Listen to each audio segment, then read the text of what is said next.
राधे राधे, हरे कृष्णा। कैसे हो आप सभी लोग? आशा करती हूँ आप सभी परम मंगल में होगे, स्वस्थ होगे, अच्छे होगे। अब ये प्रश्न मुझसे इतना ज़्यादा बार पूछा गया है कि मुझे लगा कि इस पे मेरे को एक लॉन्ग वीडियो बना देनी चाहिए। एकादशी के व्रत में क्या चाय का सेवन कर सकते हैं? एकादशी के व्रत में क्या कॉफ़ी का सेवन कर सकते हैं? तो ये चाय कॉफ़ी से संबंधित बातें इतनी ज़्यादा पूछी जाती हैं, इतनी ज़्यादा पूछी जाती है कि मुझे लगा कि पूरी डिटेल में आपको इस बारे में संपूर्ण जानकारी उपलब्ध करा दूँ। सबसे पहले मैं आपको एक बात क्लियर कर दूं कि जो भी हमारे शास्त्र हैं, जैसे कि श्रीमद् भागवत महापुराण है, जैसे कि शिव महापुराण है, एकादशी का जो व्रत का जो संबंध है ना, वो भगवान विष्णु से होता है। और भगवान विष्णु के जो भी शास्त्र हैं, जैसे कि भगवान विष्णु से संबंधित है शिव महापुराण, गीता हो गई, विष्णु पुराण, ये सब जो पुराण है ये भगवान विष्णु से संबंधित है। स्कंद पुराण, गर्ग संहिता, तो ये सारी चीजें ना भगवान विष्णु से संबंधित है। इन किसी भी इन ग्रंथों में चाय के बारे में कोई भी विवरण नहीं दिया गया। हाँ, ऐसा हो सकता है कि जब ये सारे पुराण लिखे गए थे तो उस समय पे चाय नाम की कोई चीज होती ही नहीं थी। चाय इंडिया में तभी आई थी जब अंग्रेज आए थे, ठीक है ना। लेकिन अब हम चाय का सेवन कर सकते हैं या नहीं? बड़े सारे लोग कहते हैं चाय में कैफीन होती है, चाय में वो होती है। जब मैं केरल इत्यादि में गई थी तो मैंने चाय की पत्तियों की भी चाय पी थी, ठीक है ना, और प्रॉपर जानकारी ली थी कि इसमें कितना कैफीन होता है, क्या होता है, ये सारी जानकारी मैंने ली थी। इस्कॉन वाले एक्चुअली पता क्या था, इस्कॉन वाले चाय को एक नशा बोलते हैं।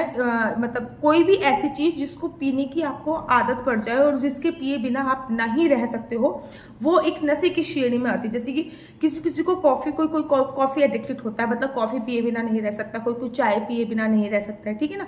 तो उसी प्रकार से तो इस्कॉन वाले, जिन लोगों ने इस्कॉन से दीक्षा प्राप्त करी होती है, वो लोग चाय का सेवन इत्यादि नहीं करते हैं और चाय पीते भी नहीं। लेकिन जिन लोगों ने इस्कॉन से दीक्षा नहीं प्राप्त की होती है वो लोग चाय का सेवन करते हैं। मुझे अच्छे से याद है कि वृंदावन में मैं कम से कम अपनी श्रीमद् भागवत महापुराण 4-5 बार कर चुकी हूँ। तो मैंने एक बहुत पॉपुलर आश्रम में कथा करी थी, काफी पॉपुलर था वो आश्रम। तो उस आश्रम में कथा के विश्राम होने के बाद हम लोगों को चाय दी जाती थी, ठीक है ना। और चाय देने का जो वहाँ के संत महात्मा थे उनको चाय पीना इतना पसंद था, इतना पसंद था, बहुत ज्यादा, ठीक है ना। अब मैंने जब अपने गुरुजी से, जब मैं अपने गुरुजी से जब मैं श्रीमद् भागवत महापुराण सीख रही थी तो मैंने अपने गुरुजी से इस बारे में पूछा भी। तो मैंने अपने गुरुजी से ये वाली बात पूछी थी कि गुरुजी चाय पीना शास्त्रों में वर्णन है शास्त्रों का या नहीं? तो उन्होंने कहा जब शास्त्र लिखे गए थे तो उस समय पे चाय के बारे में कोई भी बात नहीं होती थी। उस समय पे चाय नामक कोई भी पदार्थ हुआ ही नहीं करता था। तो शास्त्रों में चाय के बारे में कोई भी वर्णन नहीं है। हाँ, अगर आपको चाय की बहुत ज्यादा हैबिट है तो ऐसा नहीं है कि आप चाय नहीं पी सकते, आप चाय पी सकते हो, लेकिन उसके अब्सेंट में आप ये नहीं कि सुबह सुबह उठते ही आप चाय पी रहे हो, ठीक है ना। आपको नहाना है, धोना है, स्नान करना है, फिर पूजा अर्चना वंदना करनी है, उसके बाद आप चाय का सेवन इत्यादि कर सकते हो, ठीक है ना। याद रखिए, जब आप चाय पी रहे हो तो कम से कम 2 से 3 माला का जाप उस दिन ज्यादा कर लो, क्योंकि मेरे गुरुजी ने कहा था कि कोई ऐसी चीज जो आप छोड़ नहीं सकते हैं तो उसके बाद आप 2-3 माला का जाप ज्यादा कर लीजिए, ठीक है ना। फॉर एग्जाम्पल मैंने चाय 2 से 3 बार करी। एकादशी वैसे मैं 16 माला का जाप करती हूँ, लेकिन जब भी एकादशी होती है तो मैं कोशिश करती हूँ कि 32 या 36 माला का जाप करूँ, ठीक है।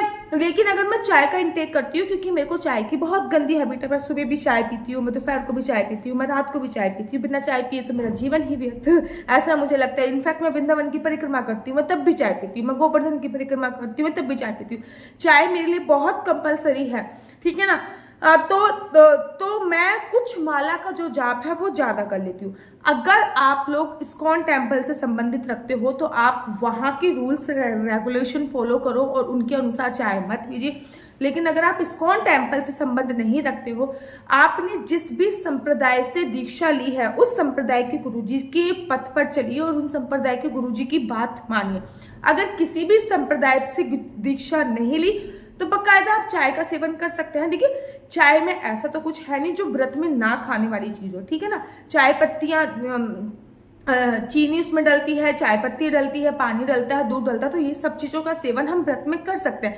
लेकिन कहीं कहीं पे ऐसा आता है कि चाय में कैफीन होता है, तो कुछ चाय पत्तियां ऐसी होती हैं जिसमें बिल्कुल भी कैफीन की मात्रा नहीं होती। चाय में कैफीन नहीं होता है, कॉफी में कैफीन होता है। मैं कोशिश करती हूँ कि कभी भी एकादशी पे मैं कॉफी का सेवन ना करूँ मैं, लेकिन चाय के सेवन के बिना तो मुझे ऐसा लगता है मेरी जिंदगी आधी अधूरी है, मेरा दिन ही नहीं हुआ है या फिर मेरा कुछ कार्य मेरा हो ही नहीं रहा है। तो इसलिए मैं चाय का सेवन करती हूँ। और अगर आप लोग भी चाय का सेवन कर सकते हो तो ऐसा कुछ नहीं है कि आप चाय का सेवन करके कोई पाप या कोई अपराध कर रहे हो। मैं हर व्रत में चाय का सेवन करती हूँ, लेकिन मेरे कुछ रूल्स रेगुलेशन होते हैं, जैसे कि मैं सुबह स्नान करने के बाद ही चाय लेती हूँ। पहले मैं स्नान करूंगी, उसके बाद मैं पूजा अर्चना वंदना करूंगी, फिर मैं व्रत का संकल्प लूंगी, उसके बाद ही मैं चाय का सेवन करूंगी। ऐसे नहीं कि मैं सुबह उठती ही सबसे पहले चाय का सेवन करने लगती हूँ, मैं ऐसा नहीं करती हूँ। मैं बाकायदा पूरे रूल्स रेगुलेशन के साथ ही सब चीजें फॉलो करती हूँ। हाँ, मैं अपने बाल गोपाल लड्डू गोपाल को चाय समर्पित नहीं करती हूँ, वो चाय मैं खुद ही सेवन करती हूँ। तो आप भी सेवन करती। बचपन से हम लोग पीते आ रहे, चाहे नवरात्रों का व्रत हो चाहे एकादशी का व्रत हो, हम लोग बचपन से चाय पीते आ रहे और मैं अभी भी चाय पीती हूँ। चाय पी के ऐसा नहीं है कि हम लोग, आप गिल्टी में मत जाइए। एक बार मैंने जब अपने गुरुजी से पूछा कि गुरुजी कभी कभी ऐसा हो जाता है कि जाने अनजाने में हमसे कोई ना कोई गलती या फिर कोई ना कोई अपराध हो जाते हैं, तो फिर हम लोग क्या कर सकते हैं। तो उन्होंने कहा जब भी आपको अपने अपराधों का आभास हो तो समझ लीजिए आपने गलती करी है।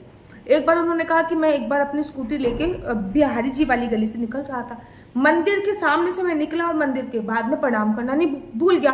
आधा किलोमीटर मैं आगे गया हूँगा तो मैंने देखा कि बिहारी जी का मंदिर तो निकल गया, तो मैंने अपनी स्कूटी वहीं पे रोकी और वहीं पे बिहारी जी को नमस्तक होके मैंने प्रणाम किया।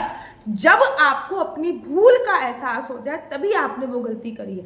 तो वो गुरु जी भी चाय पीते थे, उन्होंने कहा कि चाय पीना ऐसा नहीं है कि चाय पीना निषेध है, लेकिन हर संप्रदाय की अपनी अलग अलग कहानी अलग अलग कथा होती है। तो आप जिस भी संप्रदाय को मानते हो उसको फॉलो कीजिए। और मैं तो चाय पीती हूँ। चाय पीना में कोई भी ऐसा नहीं है कि कुछ केमिकल है, नहीं पी सकते, कैसे पियेंगे, ऐसा कुछ भी नहीं है। और मैं पीती हूँ और बाकायदा अगर आप भी पीना चाहते हो तो आप भी पी सकते हो। आप लोग अपनी कुंडली मुझसे दिखवा सकते हो। मेरा नंबर है 4/9-20-25-65। मैं दोबारा से रिपीट करती हूँ, 4/9-20-25-65। आप लोग अपनी कुंडली मुझसे दिखवाना चाहते हो, आपको अपने केवल डेट ऑफ बर्थ टाइम मुझे भेजना होगा। अगर टाइम नहीं पता तो जिस जगह पे आप पैदा हुए हो वो आपको मुझे भेजना होगा। आप किस फील्ड में जाओगे, जॉब करोगे, बिजनेस करोगे, किस चीज़ का बिजनेस करोगे, जॉब करोगे, किस चीज़ की जॉब करोगे, सभी जानकारी मैं आपको कुंडली के माध्यम से प्रोवाइड कराती हूँ। आपके और आपके हस्बैंड के रिलेशन अच्छे नहीं चल रहे तो क्या कर सकते हैं, ये सभी जानकारी मैं कुंडली के माध्यम से आशा करती हूँ। कुंडली देखना बिल्कुल भी फ्री नहीं है, इसके थोड़े से चार्जेस है। अगर आपको मेरी वीडियो अच्छी लगती है तो आप अपना यूट्यूब चैनल हरि बोल को लाइक शेयर सब्सक्राइब करना बिल्कुल भी मत भूलिए। तब तक के लिए मुझे दीजिए इजाजत। राधे राधे, हरे कृष्णा, हरि बोल।